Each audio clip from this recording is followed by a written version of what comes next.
नमस्कार, मैं हूं विशाल यादव। जहां पर रखी है ईवीएम मशीनें वहां पर घुस रहे हैं जासूस। दोस्तों, बहुत बड़ी खबर सामने आ गई है। ईवीएम से छेड़खानी का मामला सामने आ गया है। स्ट्रांग रूम में घुसकर ईवीएम मशीनों में गड़बड़ी की जा रही है। वाह रे चुनाव आयोग, वाह रे मोदी सरकार। इतनी दबंगई ही करनी थी तो चुनाव क्यों करवाया? ऐसे ही अपने आप को राजा घोषित कर लेते।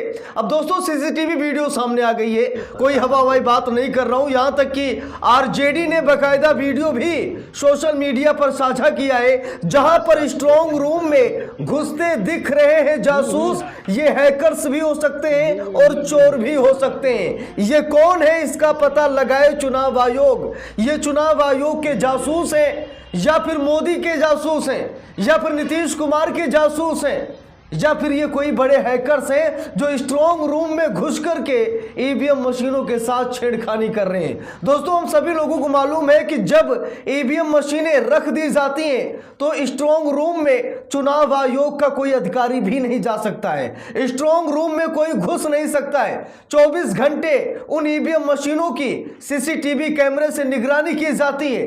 यहां तक कि आसपास किसी को भटकने तक नहीं दिया जाता है। लेकिन यहां पर वैन में बैठकर भर भर कर हैकर्स या फिर जासूस इस समय स्ट्रांग रूम में धावा बोल रहे हैं। हम सभी लोगों को मालूम है कि बिहार में आरजेडी की सरकार बन रही है, मतलब महागठबंधन की सरकार बन रही है। तेजस्वी यादव मुख्यमंत्री बन रहे हैं। ये चाहे जितना ही षड्यंत्र क्यों न कर ले, कितनी भी चोरी क्यों न कर ले, फर्जीवाड़ा क्यों न कर ले और विपक्षी वोटरों के नाम काट कर ये कुछ भी करें, मतलब इनकी जो प्लानिंग है ये कुछ भी कर ले, लेकिन तेजस्वी यादव को रोक नहीं पाएंगे।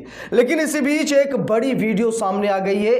वो वीडियो मैं आप लोगों को दिखाऊंगा जहां पर सीसीटीवी कैमरे ने साफ तौर पर यह कैप्चर किया है कि 2-3 लोग यहां दिखाई दे रहे हैं जो स्ट्रांग रूम में घुस रहे हैं। घुसने के बाद वो बाहर भी निकले।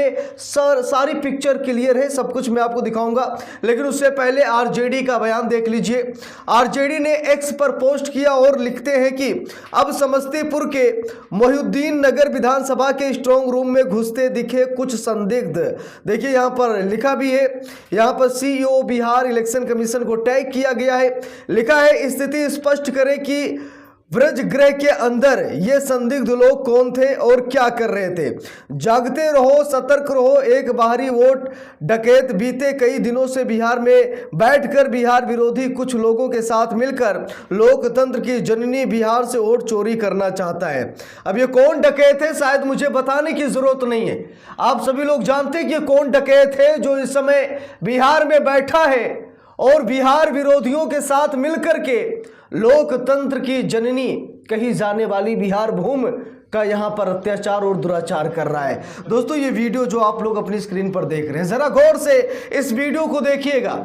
यहां पर सीसीटीवी कैमरे में आप सब लोगों को सब कुछ क्लियर दिखाई दे रहा होगा, जहां पर देख सकते हैं कि कुछ लोग स्ट्रांग रूम में घुस रहे हैं, स्ट्रांग रूम में अंदर जाते दिख रहे हैं, फिर बाहर निकलते दिख रहे हैं। यानी कि ये कौन लोग हैं जो स्ट्रांग रूम में घुस रहे हैं? मैंने शुरू में कहा कि चुनाव आयोग के अधिकारियों के पास भी ये पावर नहीं है कि स्ट्रांग रूम में वो घुस जाए। तो ये कौन है? ये कौन ऐसा दादा है, गुंडा है, बदमाश है, चोर है, उचक्का है, हैकर से या फिर जासूस है, दलाल है? भाई कौन है ये जो इस समय स्ट्रांग रूम में घुस रहा है? हम लोगों को मालूम है कि मतगणना के दिन ही ईवीएम मशीनें चेक की जाती हैं, स्ट्रांग रूम में जाया जाता है और यहां तक कि दोनों पार्टियों के, तीनों, चारों, पांचों पार्टियों के एजेंट, यानी कि जितनी भी विपक्षी दल है या सत्ताधारी दल है, जितनी भी पार्टियां, उनके जो मतलब कैंडिडेट है या फिर जिसे एजेंट बनाया गया है, वो वहां पर मौजूद रहता है और उसकी निगरानी में ईवीएम मशीनें निकाली जाती हैं। लेकिन यहां पर अलग ही दबंगई चल रही है, अलग ही मनमानी चल रही है, अलग ही रवैया अपनाया जा रहा है। अभी कल हम सभी लोगों ने एक वीडियो देखा था जहां पर ईवीएम मशीन से निकली हुई पर्चियां सड़क पर पड़ी दिखाई दी। हम सभी लोगों ने देखा है जहां पर ईवीएम मशीन से निकली हुई पर्चियां सड़क के बाहर फेंकी हुई, सड़क पर या सड़क के आसपास कहीं हम लोगों ने देखा था कि पड़ी हुई नजर आई थी। तो ये हैरान करने वाली बात है, ईवीएम मशीन की पर्चियां सड़क पर कैसे आ गई, किसने फेंका? अब ये सबसे बड़ा सवाल है। चुनाव आयोग इस पूरे मामले पर शांत है। चुनाव आयोग को जवाब देना चाहिए, क्योंकि ये पर्चियां तो चुनाव आयोग के पास ही थी ना। तो चुनाव आयोग से किसने लिया और किसने ले जाकर सड़क पर फेंका, ये सबसे बड़ा सवाल है जिसका जवाब चुनाव आयोग नहीं दे सकता। और यही कारण है कि आज मुख्य चुनाव आयुक्त ज्ञानेश कुमार के पुतले की अर्थी निकाली जा रही है। कल हम सभी लोगों ने देखा दिल्ली में बड़ा बवाल मचा, जहां पर चुनाव आयोग के दफ्तर के बाहर बहुत बड़ा बवाल हुआ। यहां तक कि ज्ञानेश कुमार मुर्दाबाद के नारे लगे, यहां तक कि नरेंद्र मोदी वोट चोर गद्दी छोड़ के नारे लगे। ज्ञानेश कुमार के पुतले की अर्थी उठाई गई चुनाव आयोग के दफ्तर के बाहर, हम सभी लोगों ने देखा।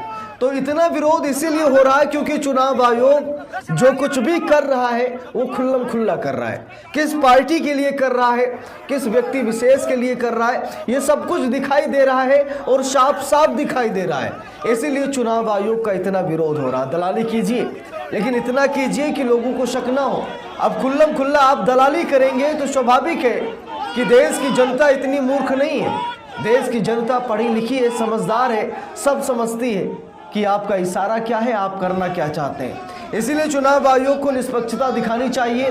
और ये जो वीडियो सोशल मीडिया पर वायरल हो रही है, जिसमें कुछ संदिग्ध स्ट्रांग रूम में जाते हुए दिखाई दे रहे हैं, तो चुनाव आयोग का ये कर्तव्य है कि चुनाव आयोग तुरंत ही, विपक्ष इस मुद्दे को उठा रहा है तो इसका जवाब चुनाव आयोग को देना चाहिए। चुनाव आयोग को बताना चाहिए कि हाँ, ये कौन शख्स है जो इस समय स्ट्रांग रूम में घुस रहा है। अगर चुनाव आयोग में हिम्मत है, अगर है चुनाव आयोग सच्चा ईमानदार, तो चुनाव आयोग को इसका जवाब देना चाहिए। नहीं तो ये साबित हो जाएगा कि चुनाव आयोग ही गड़बड़ी करवा रहा है। कहीं कहीं ये भी वीडियो सामने निकल कर आ रही है कि सीसीटीवी कैमरे जो स्ट्रांग रूम में रखे हैं उन्हें बंद कर दिया जा रहा है, यानी कि अंदर की तस्वीर बाहर आ ही नहीं रही है, कैमरे को बंद कर दिया जा रहा है। ये अलग लेवल की बेईमानी चल रही है। यानी कि अभी तक आपने डकैती बूथ पर डाला, SIR के जरिए मतदाताओं के वोट काटे, 65 लाख से ज़्यादा मतदाताओं को आपने बाहर कर दिया। जो लोग वोट डालने पहुंचे उनको वोट डालने तक आप लोगों ने नहीं दिया, यानी कि मतलब आपने दबंगई की। दूसरी बात, कई जिलों में EVM मशीनें खराब पाई गई और अब आप स्ट्रांग रूम में जाकर के EVM मशीनों के साथ ऐसे खिलवाड़ कर रहे हैं, उनके डेटा के साथ आप गड़बड़ी कर सकते हैं। ऐसी कुछ तस्वीरें सामने निकल कर आ रही हैं। तो ये क्या मतलब है? अगर इतना ही करना है तो भैया चुनाव क्यों कराना, लोगों का समय क्यों बर्बाद करना? जब तानाशाही और मनमानी के जरिए ही सरकार बनानी है तो ऐसे ही सरकार बना ले, चुनाव ना कराए सरकार। तो इस पूरे मामले पर आप लोगों की क्या राय है, कमेंट करके ज़रूर बताइएगा। वीडियो को लाइक शेयर, अगर चैनल पर नए हैं सब्सक्राइब करके सपोर्ट कीजिएगा। मिलते हैं दूसरी वीडियो में, तब तक के लिए बहुत बहुत धन्यवाद।